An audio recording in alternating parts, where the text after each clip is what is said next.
ఓం శ్రీ కృష్ణ జగద్గురు పరబ్రహ్మణే నమః. ఓం నమో శ్రీ వేదవ్యాసాయ నమః. ఓం మద్గురు శ్రీ పూర్ణానంద స్వామినే నమః. ఓం శుక్లాం భరధరం విష్ణుం శశివర్ణం చతుర్భుజం ప్రసన్నవదనం ధ్యాయేత్ సర్వవిఘ్నోపశాంతయే. ఓం వ్యాసాయ విష్ణురూపాయ వ్యాసరూపాయ విష్ణవే నమో వై బ్రహ్మనిధే వాసిష్ఠాయ నమో నమః. ఓం నారాయణం నమస్కృత్య నరం చైవ నరోత్తమం దేవీం సరస్వతీం వ్యాసం తతో జయముదీరయేత్. శ్రీ భగవద్గీత జ్ఞానయోగము. అయితే ఎవరు ఏ ప్రకారంగా నన్ను సేవిస్తారో వారిని ఆ ప్రకారంగానే నేను అనుగ్రహిస్తాను. మనుషులు సర్వ విధాలా కూడా నా మార్గాన్నే అనుసరిస్తూ ఉన్నారు. అందుకే చేసుకున్న వానికి చేసుకున్నంత మహదేవా అనే అనడం. ఎవరైతే భగవంతునిపై భారం వేస్తారో ఆ వేసినటువంటి వారు భగవన్ముఖంగా ఎవరైతే మళ్ళీ ఉంటారో వారికి వారు మాత్రమే, అంటే ఎవరు ఏ విధంగా ఎంతెంత భక్తితో ఏ రూపముతో తనను అర్చిస్తూ లేక సేవిస్తూ ఉంటారో వారిని ఆ విధంగానే అనుగ్రహిస్తాను అని భగవంతుడే స్వయంగా చెప్పుచూ ఉన్నాడు కదా. అంటే భగవంతునిపై భారం వేసి భగవన్మయత్వంతో నిండినటువంటి వారికి, భగవంతుని యొక్క చింతనతో ఉన్నటువంటి వారికి భగవానుడు ఏ విధమైనటువంటి రక్షణ కల్పిస్తాడు అంటే కేవలం మనుజులకే కాదు సర్వ జీవకోట్లకు కూడా భగవంతునిదే భారం అనేటువంటి విషయాన్ని గురించి మనం ఇప్పుడు ఒక చిన్న పోలికను తెలియజేసుకుందాం. అది ఒక వర్ష ఋతువు. ఆ వర్ష ఋతువులో సాయం సమయం అయిపోయింది. ఆకాశమంతా కూడా మేఘాలు కమ్ముకుని ఉన్నాయి. ఒక వేప చెట్టు ఉన్నది. ఆ వేప చెట్టు మీద అనేక కాకులు, ఎన్నో కాకులు కూర్చొని ఉన్నాయి. అవి కాకులు అంటేనే పదే శబ్దాన్ని చేస్తూ ఉంటాయి. ఆ కాకులు కూర్చొని అవి ఏమంటున్నాయి, మాటికి కావు కావు అంటూ పరస్పరం ఒకదానితో ఒకటి కలహించుకుంటూ ఉన్నాయి. అప్పుడే ఒక మైనా వచ్చింది అక్కడికి. మైనా అంటే మధురంగా కూసేటువంటి కోకిలకి మరో పేరు మైనా అని కదా చెప్పడం. అయితే ఓ మైనా వచ్చి అదే వేప చెట్టు కొమ్మ మీద కూర్చుంది. ఆ కోకిలను చూడగానే కాకులు ఏం చేసినవి, అన్నీ కూడా దాని మీద విరుచుకు పడిపోయినవి. పాపం అప్పుడుక ఆ కోయిల అంటే ఆ మైనా అనేటువంటిది చాలా చిన్న పక్షి. అది ఇక ఆ మైనా అంటున్నది ఏమని, మేఘాలు దట్టంగా కమ్ముకొని ఉన్నాయి, దానితోటి ఈరోజు శీఘ్రంగా చీకటి అనేటువంటిది వ్యాపించింది. కాబట్టి నేను నా గూడు ఎక్కడ ఉన్నదో మరిచిపోయాను. ఈ రాత్రికి నన్ను ఇక్కడ ఉండనిచ్చారనుకోండి, తెల్లవారితే నా గూటికి నేను చేరతాను. ఈ రాత్రికి నన్ను ఇక్కడే కూర్చోనివ్వండి అని వాటిని బ్రతిమాలింది. వీళ్ళేదు, ఈ చెట్టు మాది, నువ్విక్కడ నుండి పారిపో అన్నాయి ఈ కాకులు మొత్తం కూడా. చెట్లన్నీ కూడా పరమాత్మవే కదా. అప్పుడు మైనా అంటోంది, ఈ చెట్లన్నీ కూడా పరమాత్మవే కదా. ఈ చలిలో వర్షం కురిసి వడగళ్ళే పడితే భగవంతుడే కదా మనందరి ప్రాణాలను కూడా రక్షించగలుగుతాడు. నేను చిన్నదాన్ని, నేను మీ చెల్లెలు లాంటిదాన్ని, మీ సోదరిని, నాపై మీరు దయ చూపండి, నన్ను కూడా ఇక్కడ ఈ రాత్రి కూర్చోనివ్వండి అని ప్రాధేయపడింది ఆ చిన్న పక్షి అయిన మైనా. అది కాకులు విన్నవి. విని ఏమంటూ ఉన్నవి, మాకు నీలాంటి చెల్లెలైతే అవసరం లేదు, నువ్వు అధికంగా భగవన్నామాన్ని స్మరిస్తూ ఉన్నావు కదా, అయితే దేవుడి మీద భారం వేసి ఎందుకు పోలేవు నీ గూటికి, నువ్వు వెళ్ళకపోతే మేమందరము కూడా నిన్ను చంపేస్తాము అన్నాయి. అప్పుడు కాకులకి కలహించడమే కదా స్వభావం. కాకుల యొక్క స్వాభావిక లక్షణం ఏంటి, ఒకదానితో ఒకటి ఎప్పుడూ కలహిస్తూనే ఉంటాయి, ఒకదానితో ఒకటి పోట్లాడుకుంటూనే ఉంటాయి. ఆ విధంగా సాయంకాలం అవి చెట్టు మీద కూర్చోగానే ఒకదానితో ఒకటి పోట్లాడుకోకుండా కలహించకుండా ఉండలేవు. ఒకదానితో ఒకటి కొట్టుకుంటూ ఉంటాయి, కావు కావు అని అరుస్తూ శబ్దం చేస్తూ ఉంటాయి కూడా. అయితే ఏ కాకి ఏ కొమ్మ మీద రాత్రి అంతా కూర్చుంటుందో నిశ్చయాత్మకంగా ఎవ్వరము చెప్పలేం. ఎందుకు? ఒక కొమ్మ మీద నుండి ఒక కొమ్మ మీదకి రాత్రంతా కూడా కాకులు మారుతూనే ఉంటాయి. అంటే ఒక చోట నిశ్చలంగా మాత్రం అవి కూర్చోలేవు అని చెప్పడం. అవి తమలో తాము కొట్టుకోవడమే కాదు, ఏ పక్షిని కూడా అవి ఉన్నటువంటి చెట్టు మీదకైతే రానివ్వవు, కూర్చోనివ్వవు. అవన్నీ కూడా ఒకదానితో ఒకటి కలహించుకోవడం మానివేసి మొత్తం కాకులు కలిసి కూడా ఆ చిన్ని మైనా మీద విరుచుకుపడినాయి. కావు కావంటూ కాకులు తన మీదకి విరుచుకు రావడం చూసి పాపం ఆ మైనా ఏం చేసింది? అక్కడ నుండి ఎగిరిపోయి దగ్గరలోనే ఉన్నటువంటి మామిడి చెట్టు మీద వాడింది. రాత్రి ఘోరమైన వర్షం వచ్చింది. జోరున వర్షం పడుతోంది. అది తుఫానులాగా ఉన్నది. మేఘాలు గట్టిగా గర్జిస్తూ ఉన్నాయి. వడగళ్ళు పడుతూ ఉన్నాయి. ఎంతెంత వడగళ్ళు అంటే బంగాళదుంపల వంటి పెద్ద పెద్ద వడగళ్ళు పడసాగాయి. ఇంకా తుపాకీ గుళ్ళలాగానే భయంకరమైన శబ్దాలు చేస్తూ అవి పడుతూ ఉన్నాయి. టప్ టప్ టప్ అని కాకులు కావు కావుమంటూ అరుస్తూ ఉన్నాయి. ఎక్కడ నుండి అక్కడకు కొద్దిగా ఎగిరాయి. కానీ అన్నిటికన్నీ కూడా వడగళ్ళ దెబ్బలకు గాయపడి నేల మీద పడిపోతూ ఉన్నాయి. అందులో చాలా కాకులైతే మరణించాయి కూడా. ఇక మైనా కూర్చున్నటువంటి మామిడి చెట్టు కొమ్మలలో లావైన కొమ్మ తుఫానుకు విరిగిపోయింది. కొమ్మ లోపల భాగం పుచ్చిపోయి డొల్ల అయిపోయింది. కొమ్మ విరిగిన చోట దాని మూలంలో ఒక తొర్ర ఏర్పడి ఉంది. ఆ చిన్ని మైనా ఏం చేసింది? ఆ తొర్రలో దూరింది. దానికి వడగళ్ళు ఏమీ తగలలేదు. తూర్పు తెల్లవారింది. ఇక 2 గడియలు గడవడంతో మిలమిలా ప్రకాశంతో సూర్యుడు ప్రకాశిస్తూ ఉండగా ఎండ వచ్చేసింది. మైనా త్వరలో నుండి బయటకు వచ్చింది. రెక్కలు విప్పింది. చక్కగా మధురంగా కూసుకుంటూ భగవంతునికి ప్రణామం చేసి అది ఎగిరిపోయింది. ఇక వడగళ్ళ దెబ్బకు గాయపడి నేల కూలినటువంటి కాకులు ఎగిరిపోతూ ఉన్నటువంటి మైనాను చూసినవి అతి కష్టం మీద ఎలాగో గొంతు పెగల్చుకొని అడుగుతూ ఉన్నాయి. మైనా, ఓ సోదరి, రాత్రంతా నువ్వెక్కడున్నావు? వడగళ్ళ దెబ్బల నుండి నిన్ను ఎవరు కాపాడారు అని అడుగుతున్నాయి. అప్పుడు మైనా పక్షి ఇలా అంటూ ఉన్నది, నేను మామిడి చెట్టు త్వరలో ఒంటరిగా కూర్చొని భగవంతుని యొక్క ప్రార్థన చేస్తూ ఉన్నాను. దుఃఖంలో ఉన్నటువంటి అసహాయ జీవులను భగవంతుడు కాకుండా రక్షించగలవారు ఎవరైనా ఉన్నారా? కానీ భగవంతుడు కేవలం వడగళ్ళ నుండే కాదు, కేవలం మైనా పక్షినే కాదు రక్షించేది, భగవంతునిపై భారం వేసిన వారిని అందరినీ కూడా, అతన్ని స్మరించిన వారు అందరినీ కూడా భగవంతుడు సర్వ ఆపదల నుండి కూడా రక్షించి సహకరిస్తాడు అని చెప్తూ ఉన్నది. అంతే, అలాగే చేసుకున్న వారికి చేసుకున్నంత మహదేవ. ఎవరు ఎంతెంత ఏ భక్తితో ఏ రూపంతో తనను అర్చిస్తూ సేవిస్తూ స్మరిస్తూ ఉన్నారో ఆ విధంగానే నేను అనుగ్రహిస్తాను అని కదా భగవానుడు పలుకుతూ ఉన్నాడు. జరుగుతున్నటువంటి సత్యం కూడా అదే అయి ఉన్నది.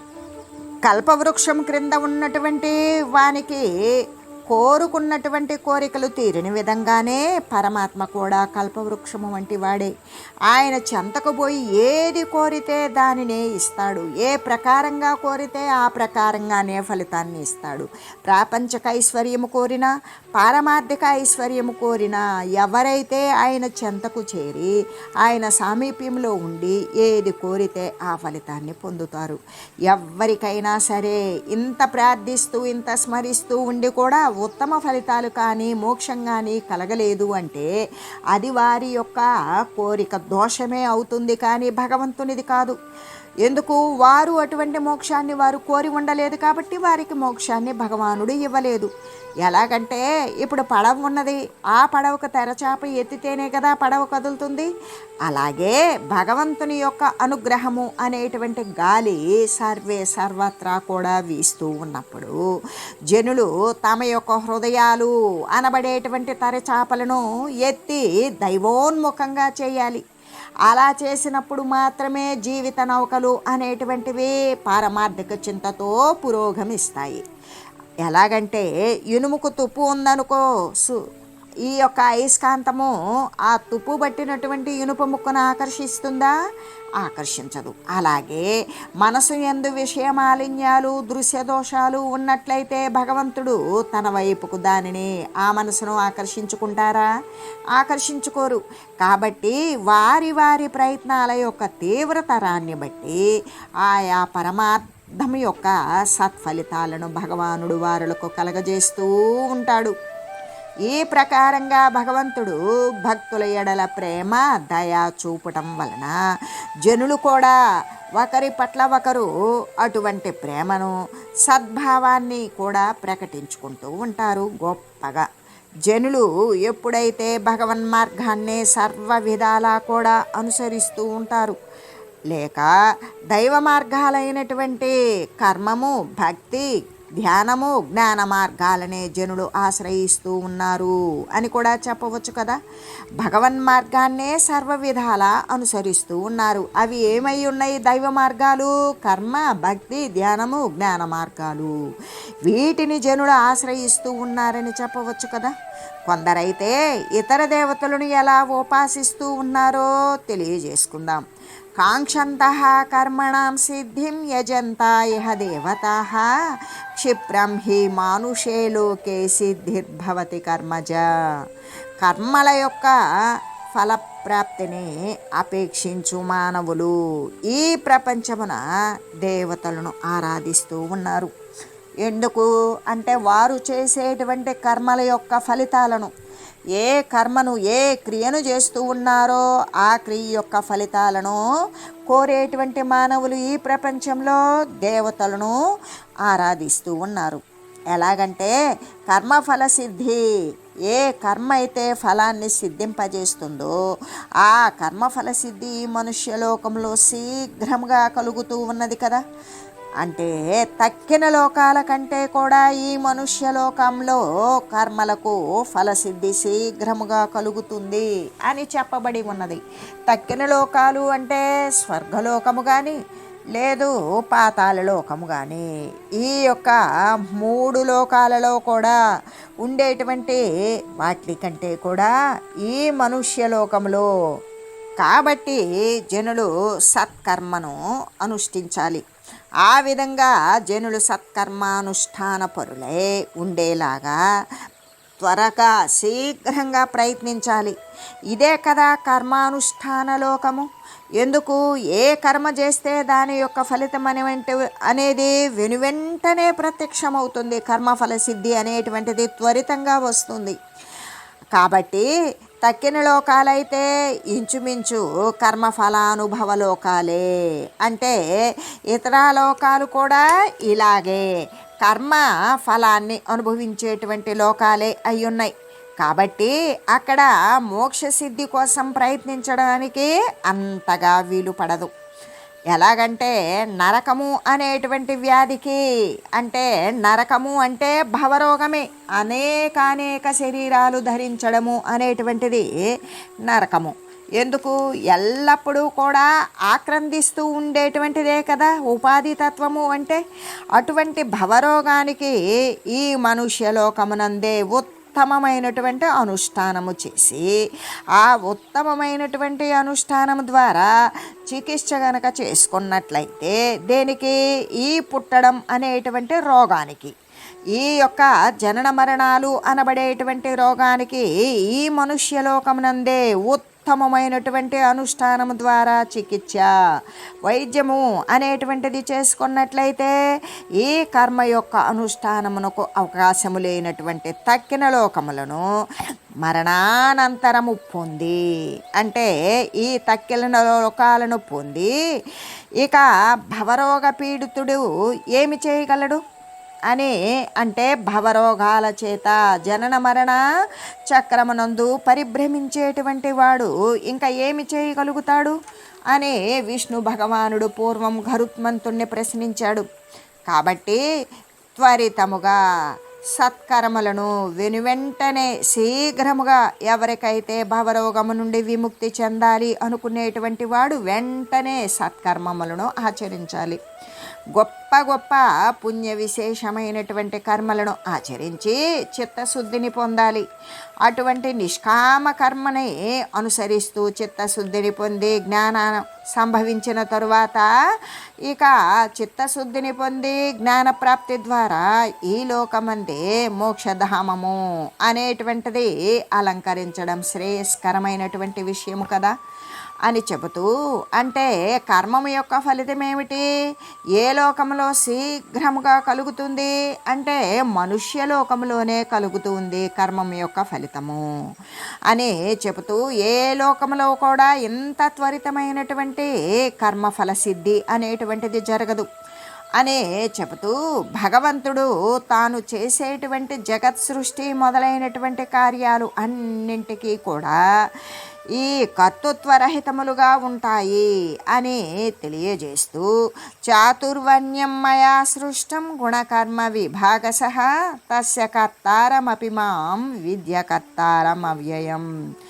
బ్రాహ్మణులు క్షత్రియులు మొదలైనటువంటి బ్రాహ్మణ క్షత్రియ వైశ్య శూద్రులు అనబడేటువంటి 4 వర్ణాల వారు కూడా సత్వము రజస్సు తమస్సు మొదలైనటువంటి గుణాల యొక్క ఆ గుణాల చేత చేయబడేటువంటి కర్మల యొక్క విభాగాన్ని అనుసరించి ఇవన్నీ కూడా ఈ 4 వర్ణాలు కూడా నా చేత సృష్టించబడినవి. వారికి నేను కర్తనయ్యున్నాను. అయినప్పటికీ కూడా నేను ప్రకృతికి ఈ యొక్క ప్రాపంచిక స్థితికి నేను అతీతుడనే అవడము చేత వాస్తవానికి నన్ను కర్త కానివానిగాను అకర్తగాను నాసరహితుగాను అంటే ఏ మార్పులకి లోబడని వాని నిర్వికారునిగాను నీవు తెలియు అని చెబుతూ, గుణములను బట్టి ఏ ఏ సత్వగుణము రజోగుణము తమో గుణము ఉన్నదో ఆ గుణాలను బట్టి ఆ గుణాలకు సంబంధించినటువంటి కర్మలను బట్టి కూడా జనులను 4 వర్ణాలుగా బ్రాహ్మణులుగా క్షత్రియులుగా వైశ్యులుగా శూద్రులుగా భగవానుడు విభజించి ఉన్నారు. గుణమేమిటి అంటే కేవలము సత్వగుణము కలిగినటువంటి వారు బ్రాహ్మణులు శమము దమము తపస్సు మొదలైనటువంటి కర్మలను చేస్తూ ఉంటారు. అయితే సత్వగుణము స్వల్పంగాను కొంచెంగాను రజోగుణము అధికంగాను ఉన్నటువంటి వారు ఎవరు క్షత్రియులు. ఆ వారి యొక్క కర్మ ఏమిటి అంటే శౌర్యము ధైర్యము గాంభీర్యము మొదలైనటువంటి సంయుక్త యుద్ధ రాజ్య పాలనాదులు కూడా చేస్తూ ఉండేటువంటి కర్మలను ఆచరిస్తూ ఉంటారు. ఇక స్వల్పంగా కూడా సత్వగుణము కలిగి రజోగుణ తమో గుణము కలిగినటువంటి వారు కొద్దిపాటి సత్వగుణము కలిగి ఉంటారు. ఎక్కువగా రజోగుణము తమో గుణము కలిగి ఉంటారు. వారు వైశ్యులు. వారు చేసేటువంటి కర్మ ఏంటి, వ్యవసాయము, మరి గో సంరక్షణ, పశుపాలన, వాణిజ్యము, వ్యాపారము మొదలైనవి చేస్తూ ఉంటారు. అంతేకాదు తమోగుణం అధికంగా ఉంటుంది, రజోగుణం స్వల్పంగా ఉన్నటువంటి వారు అయితే వారు శూద్రులుగా వారిని సృజించాను. వారు పై వర్ణాల వారి అందరికీ కూడా సేవలు వారు చెప్పినటువంటి కర్మలు చేస్తూ వారికి పరిచర్యలు చేస్తూ ఉండాలి అని చెబుతూ, అంటే గరుడ పురాణంలో ఈ విధంగా చెప్పబడింది.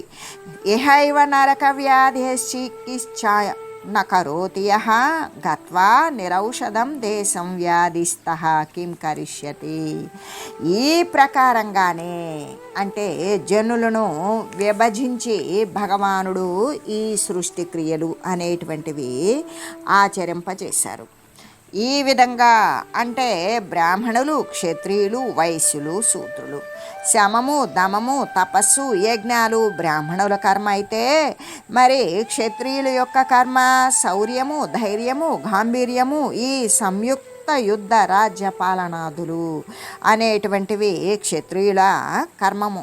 వైశ్యులు వ్యవసాయము చేయడము, గోరక్షణ, పశుపాలన చేయడము, వ్యాపారము, వాణిజ్యము మొదలైనటువంటి కర్మలను చేయడము. శూద్రులు పైవారి అందరికీ కూడా ఈ బ్రాహ్మణ క్షత్రియ వైశ్యులు చెప్పినటువంటి చేస్తూ, వారికి సేవలు చేస్తూ, వారు ఇచ్చినటువంటి దానితో తృప్తిపడి జీవనాన్ని గడుపుకోవడము అనేటువంటి కర్మ వారికి చెప్పబడింది. అయితే ఈ ప్రకారంగా జనులను విభజించి భగవానుడు ఏం చేశారు అంటే 4 రకాలుగా సృష్టించి ఈ సృష్టి క్రియలను ఆచరించినప్పటికీ కూడా వారు ఆ పరమాత్మ కర్తృత్వరహితులై ఉన్నారు. ఆయన దానికి అకర్తగానే ఉన్నారు. తాను కర్తే అయి ఉన్నప్పటికీ కూడా నలుగురిని విభజించినటువంటి కర్తే అయినప్పటికీ కూడా ఆయన అకర్తగానే ఉన్నారు. ఆయన అనేక క్రియలను కలగజేసినటువంటి ఆయన అయినప్పటికీ కూడా నాశరహితుడై ఏ మార్పులకు లోను కాని వానిలాగానే లోను అవ్వకుండా నిర్వికారునిలాగా ఏ వికారాలను పొందకుండా ఉండేటువంటి విషయంగానే తెలియాలి అని చెబుతూ, అంటే కర్త అయినప్పటికీ కూడా అకర్తగానే కర్త అయ్యి కూడా కర్త కాకుండానే వెలసిల్లుచూ ఉన్నారు. మహనీయులు సంగరహితులై క్రియలను ఆచరిస్తూ ఉంటారు. కాబట్టి ఈ కర్తృత్వరాహిత్యము వలన కర్మబంధము ఒకంతైనా సరే వారికి లేకుండా ఉంటుంది. కర్మ అనేటువంటిది ఎప్పటికీ కూడా బంధించలేదు అని చెబుతూ, నామాం కర్మాణి లింపంతి నమే కర్మ ఫలే స్పృహ ఇతి మాం యోభిజానాతి కర్మభిర్న సబధ్యతే. నన్ను పరమాత్మ చెప్తూ ఉన్నారు, నన్ను కర్మలు అంటవు. నాకు ఎందుకు నన్ను కర్మలు అంటవు అంటే నాకు కర్మల పట్ల ఎటువంటి కోరిక, అపేక్ష అనేది లేదు. ఈ ప్రకారంగా అంటే నన్ను కర్మలు అంటవు, నాకు కర్మల పట్ల ఎటువంటి వాంఛ లేదు. ఈ ప్రకారంగా నన్ను గురించి ఎవడైతే తెలుసుకుంటాడో అతడు నిజంగా కూడా వాడు చేసేటువంటి కర్మల చేత వాడు ఎప్పటికీ బంధింపబడడు.